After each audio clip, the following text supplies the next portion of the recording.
In the world of theater and cinema, casting plays a large part of whether the show or film will make it or break it. Not only are you looking for talent, but someone who embodies the traits needed to accurately portray the role at hand. This includes appearance.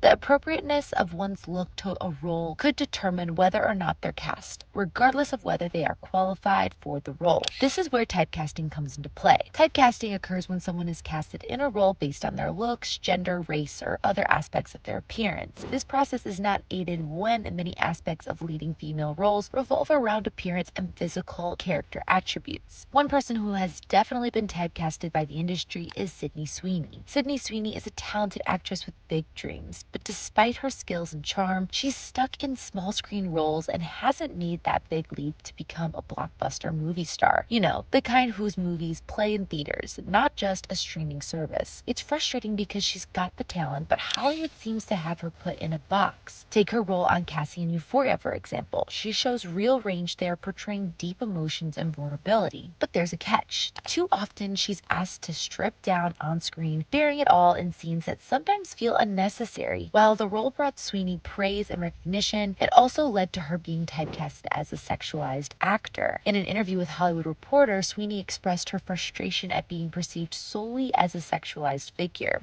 Cassie is a sexualized character, and that became a mold that was then forced onto me as a human instead of just Cassie. She further added that people would say, "Oh, she only got this because she showed her boobs." I had multiple shows and movies before I even did Euphoria. I look very different in everything I do because I want to become the character individually, and I don't want people to associate Sydney Sweeney with the character. I want them to fully feel like they're experiencing another world and another person. Sydney also has a recurring role as Olivia Mossbacher on The White Lotus, which she believed became an opportunity to show people that she was more than just an over-sexualized character she has been known for playing in Euphoria. Challenging a new identity and embodying a new part on screen seemed ever so important to Sydney if she was ever going to show the world and her fans that she can be multiple characters without people trying to typecast her as only being an actress who can play certain roles centered around sex appeal and looks. People didn't tie in that a couple months before I did Handmaid's Tale, or before that I was in Everything Sucks, she continued, and a month before that I did Sharp Objects, and when people then started putting that together and then seeing The White Lotus, I think that's what kind of turned it for everyone. You look at some of these incredible male actors who get to play the coolest, most diverse characters, and people are just like, "Oh, cool." No one ever puts any type of stigma behind it. In addition to typecasting, Sydney has also spoken about her miscast due to her appearance. In an interview with British GQ, she recalled being told by a casting director that she would never be on a TV show and that she didn't have the right look. Despite this, Sweeney persevered and landed roles on some of the biggest TV shows, including Euphoria and White Lotus. However, the sexualization of the character in Euphoria continued to impact her public perception. Sweeney noted that her role in Euphoria had thrown a shadow on her other work, with people assuming she was playing similar characters in every new project. What's more, during an Instagram Live in 2021, Sweeney called out social media critics for calling her unattractive in tweets that went viral before they were even taken down for violating Twitter's community guidelines. "I think it's really important for people to see how words actually affect people," Sweeney said tearfully at the time in a video captured by Pop Crave. "I know everyone says you can't read things and you shouldn't read things, but like, I am a effing person. I'm just sitting here with my dog, Tink, watching HGTV, wearing my Snuggie," she continued, adding, "People need to be nicer on social media because it's really effed up." In any case, some people argue that Sydney allows herself to be typecasted by Hollywood because of the struggles she has endured to get to this point of her career. You see, the 26-year-old actor grew up in Spokane, Idaho, and chose to become an actor after being cast as an extra in an independent film at the age of 12, which sparked her interest in pursuing it as a career. She has previously shared how she gave her parents a 5-year business plan in order to convince them to let her become an actor. "My mom is a lawyer and my dad is in the medical field, so school has always been really important. I've always known how to communicate to them through that way."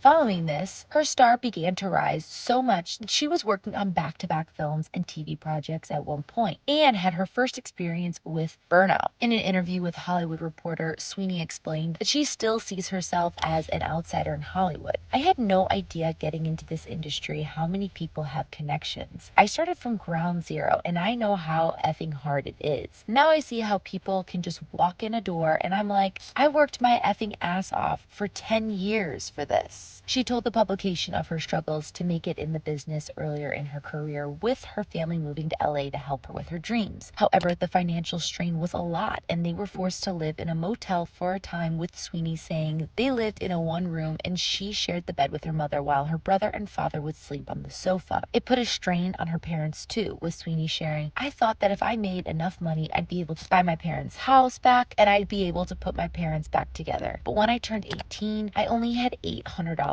to my name. My parents weren't back together and there was nothing I could do to help. Sweeney has continued to keep working hard in spite of these hardships, and she has landed a number of great roles in the process. Sweeney has been lauded for her performance in Euphoria and for the first season of The White Lotus, in which she starred as the petulant Olivia Mossbacher, daughter of Nicole Connie Burton. Both roles earned her critical acclaim. For the former, she was praised for her honest approach to the self-destructive Cassie, which is most evident in her emotional monologue to a bathroom mirror. But that is not the only roles she has been celebrated for taking. Sweeney earned early praise for her appearance in The Handmaid's Tale, where she starred as Eden Spencer in season 2 of The Handmaid's Tale, and for her roles in Quentin Tarantino's Once Upon a Time in Hollywood, whistleblower drama reality, and HBO's Sharp Objects. Sharp Objects saw her star opposite Amy Adams as her character Camila's roommate Alice in a psychiatric hospital. The role was meant to be smaller than it was, but the director was so impressed with Sweeney's performance that he kept adding in new scenes. Sweeney more recently turned her sights to the rom-com genre, where she starred in Anyone But You alongside Glenn Powell. The film was hit with romance rumors between her and Powell, despite her being engaged to the film's producer Jonathan Davino and Powell having a girlfriend at the time. Anyway, despite often getting stuck playing the same sexy blonde roles, Sydney Sweeney seems determined to shake things up. Her next movie might just be the start of that change. It's a horror flick called Immaculate, where she plays a nun who goes to live in an Italian convent only to find out it's hiding some dark stuff. Even though she'll still look good, this nun role will give her a chance to show off her acting chops in a different way. It breaks from the usual sexy blonde stereotype audiences are used to seeing her in. And with this new movie, we can only hope that she finally breaks free from being typecasted by Hollywood. Otherwise, that's all she'll ever be, the blonde bombshell. Now, I want to hear what you guys think in the comments section below. Do you guys think that she has some serious acting chops and just needs to get that right film to boost her career into complete stardom? Or do you think that she'll forever be just a beautiful face to watch on the big screen? Thank you so much for watching. If you guys like this video, make sure to click and subscribe, and we will catch you on the next one.